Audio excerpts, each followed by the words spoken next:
Okay, good morning guys, it's Andy from Man City Fan TV, and as promised I'm here with David White for part 2 of our interview. Before we start, what I'd like to do is just ask some questions to David from some of the followers on Twitter this morning, and if we just go through them very quickly, let's have a look. The first question that came in was from James R. Mack 7 of all things, and he said, David White, best 3 City players ever, please. I think obviously Colin Bell has been, I think he's always been recognised as the best player, certainly before this crop, and then I think beyond that you're looking at David Silva, Sergio. I think probably a little bit early for De Bruyne at the moment.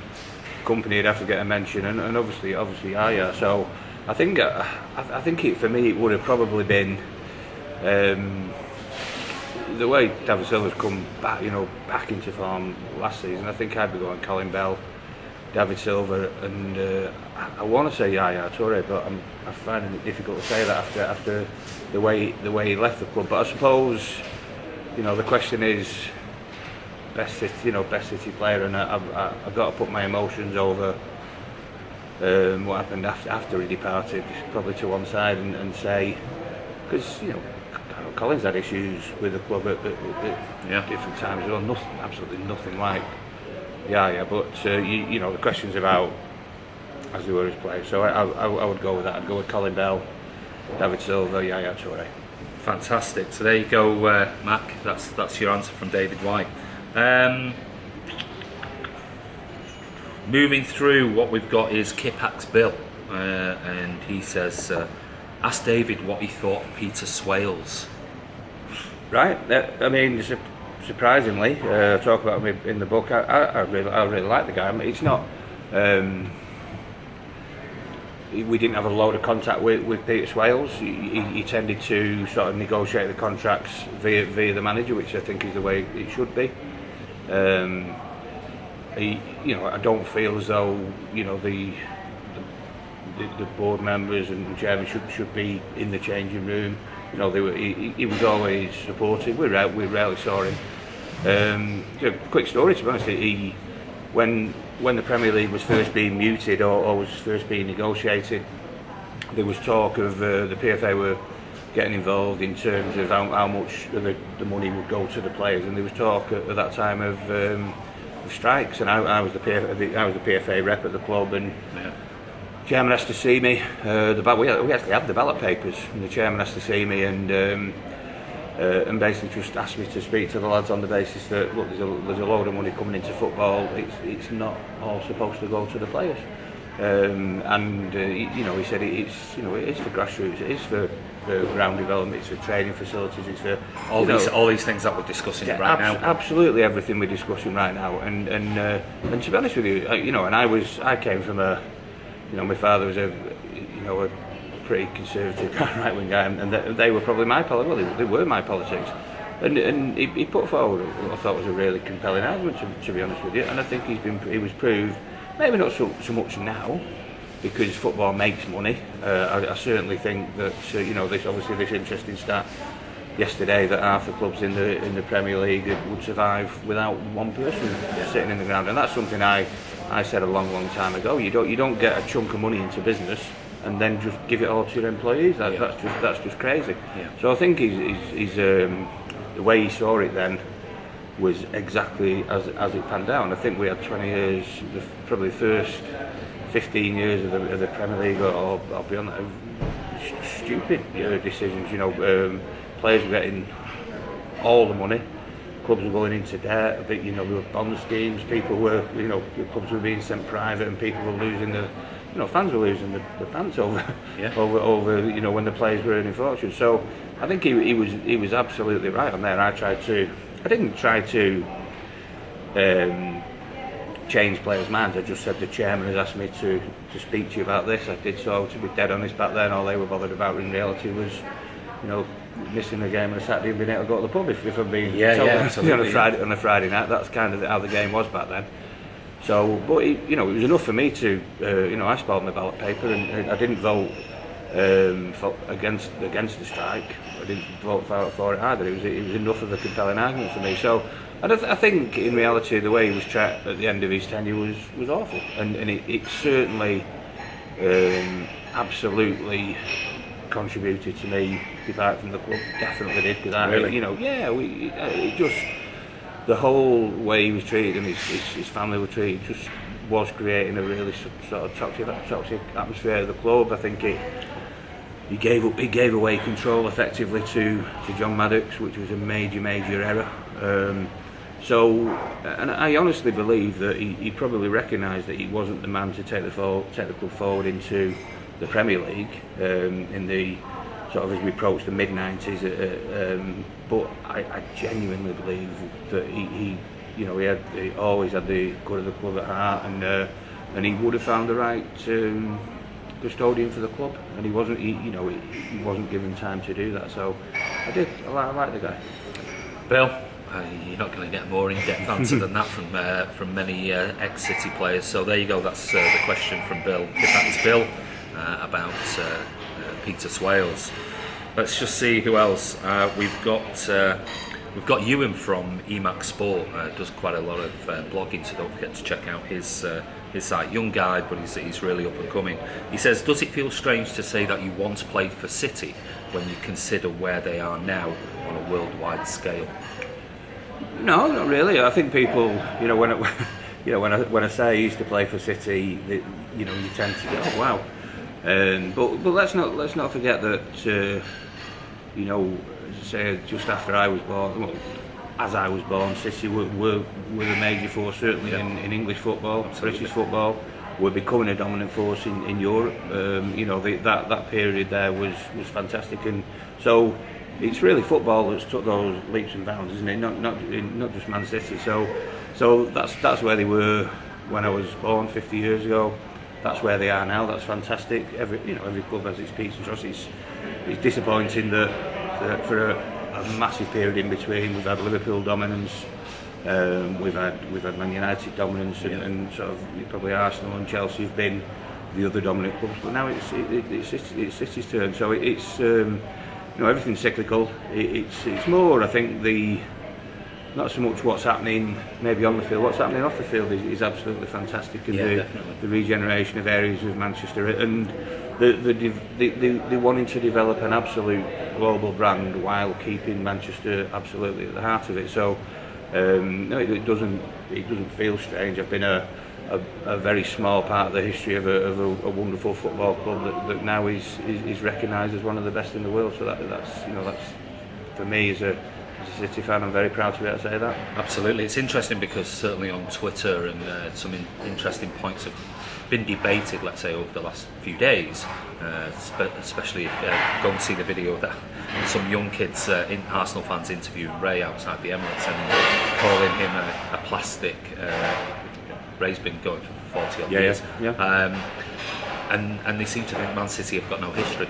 And they forget. Well, and I think I suppose one of the frustrating things is in many ways football before 92, 93 seems to have been absolutely so we and I suppose that's maybe down to sponsors and stuff like that, but we often talk about the top Premier League goal scorers, top Premier League attendances, and there was football for many decades before 92, 93. I scored Man City's first ever Premier League goal. I played in the first ever Monday night football game and scored the goal in the first ever Monday night football game. At that point, it felt no different to the last game. We were playing the same ground, we're earning the same money. We didn't even have names on our shirts, for that very first season. So other than a bit of razzmatazz with some cheerleaders that I think they dropped after a little bit, and other than the fact that we had one end of the ground down, I think at that point, which was nothing to do with the Premier League whatsoever, other than probably more money to put a new one up, it felt absolutely no different. So, and in reality, however it was badged, football was gonna do this.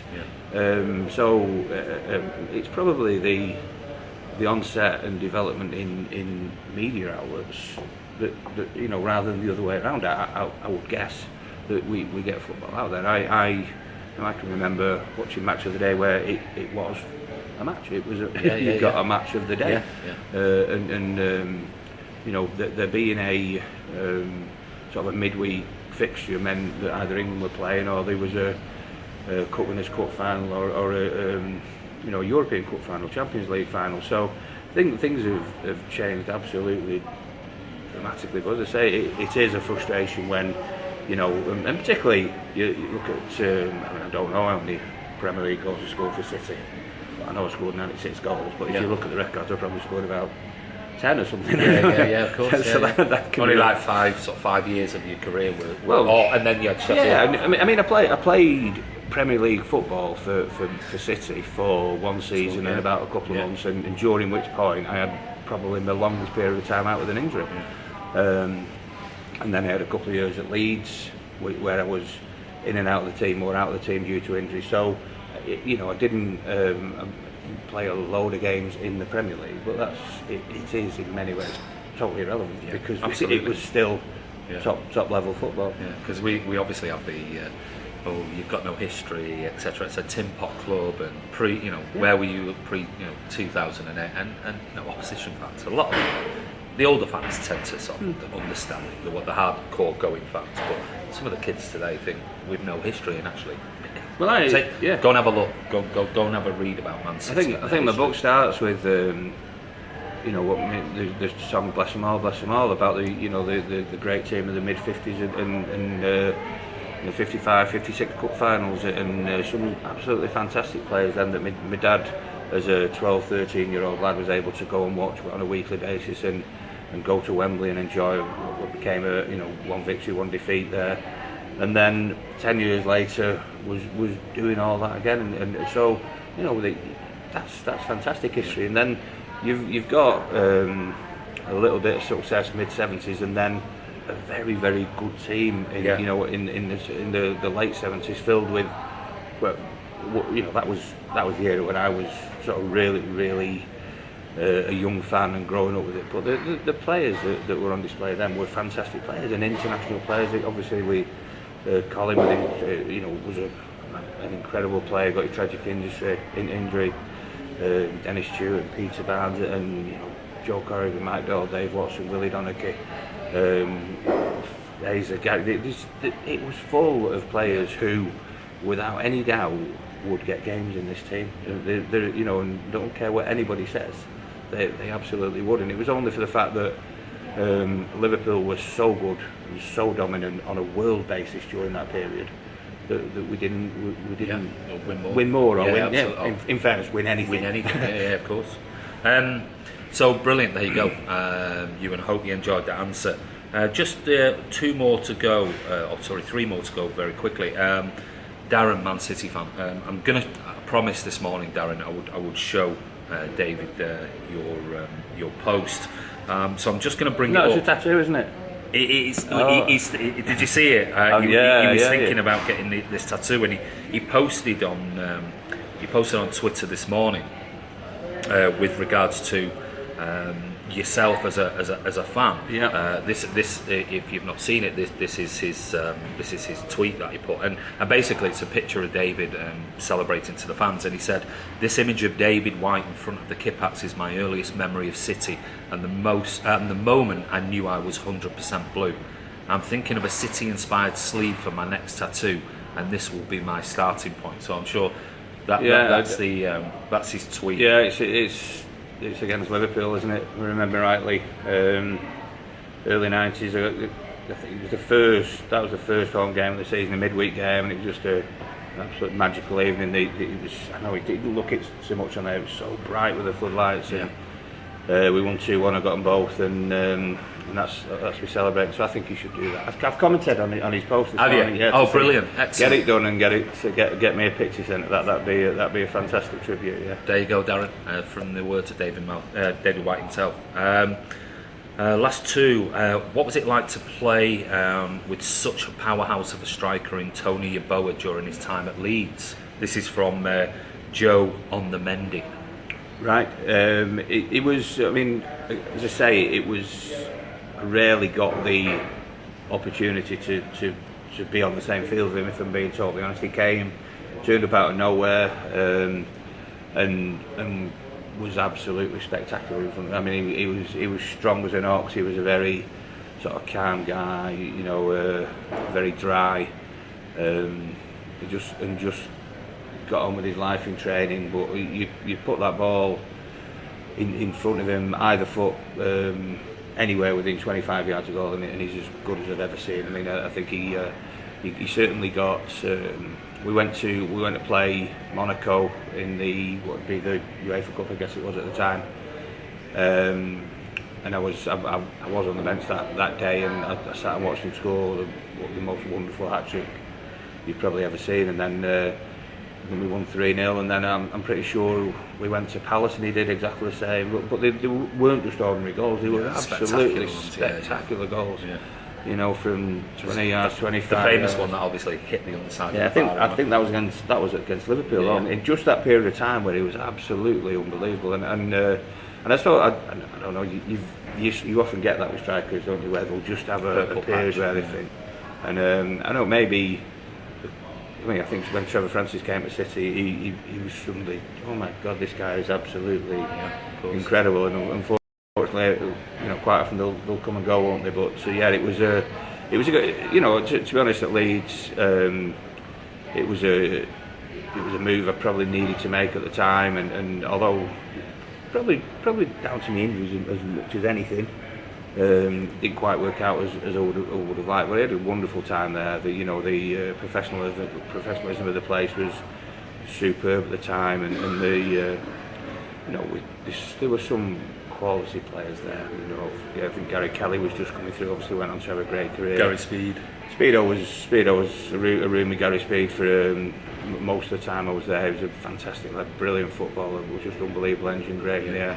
Obviously, Gary McAllister is the best I ever played with at domestic level, absolutely. And you know, he's up there, not alongside probably Paul Gascoigne as far as I'm concerned. I played with Gaz for a few occasions for the under-21s, but domestic in sort of club football, Gary McAllister was incredible. Gordon Strachan was a fantastic player, and you know, at the time, one of the fittest lads I've certainly for his age, 37, 38, and outrunning everybody. Brian Dean was a great player. Rod Wallace, Tony, I think he said Tony Drigo, and Carlton Palmer when he came, you know, he's behind a little bit, which is ridiculous. He was. He looked like a big organiser on the field. He was that. He was hard as nails. He was fit as anything. He'd nick things. He'd box to box. He'd get you a goal. But his feet are great feet. You know, and I don't care. I think he got 16 caps or something. You don't do that being a bad player. He was far from a bad player. He was as good a midfielder as I've ever played with. Brilliant. Well, there you go, Joe. Hope that answered your question. Just the last one then to wrap this sort of section up. We'll go to Oliver Nugent, and that's Oliver Nugent 4, and he says, ask David if he felt he deserved more than one England cap. I don't think you'd say deserved. I think you get your opportunity. The opportunity came at a time when there was certainly one or two lads who would have been in that squad who were injured. I think even in the build up to the game, myself and Rod Wallace both got into the squad at the same time, and Rod got injured literally on the Sunday before the game. I think at the time Rod probably would have played rather than me, if I'm being honest. So he got the opportunity. Missed a couple of chances, but overall felt I did okay, to be honest with that. So yeah, it was very disappointing to not get another call up. I was in the standby squad for the next game, and even then you tend to, if you're in the standby squad, you get in the squad because people do drop out with injuries. On that occasion, believe it or not, none of the forwards dropped out. Wide players dropped out, so he didn't get that second opportunity, and it was just one of those things. But you know, fantastic too. The bench lads, I can't, I couldn't sit here and be critical of Graham Taylor, because as much as yes, it was him that left me out of the second squad. It was him that picked me and gave me that opportunity, which I'll always cherish, and they can't take away from me. Wonderful. Well, Oliver, I hope that answers your question. And guys, this was just a quick Q&A with some of the followers on Twitter, so I hope that answers your questions. What we're going to move on to next is we're going to talk about David's life, his career, and the main reason why we're here is talking about his book, which is Shades of Blue.